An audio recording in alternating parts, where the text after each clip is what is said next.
ఏం చెప్పలేక ప్రస్తుతానికి వేడి వేడి మసాలా బిర్యానీ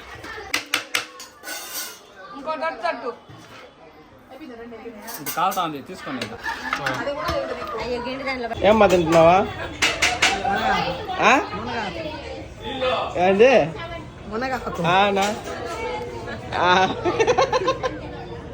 ఉడకాల రోలర్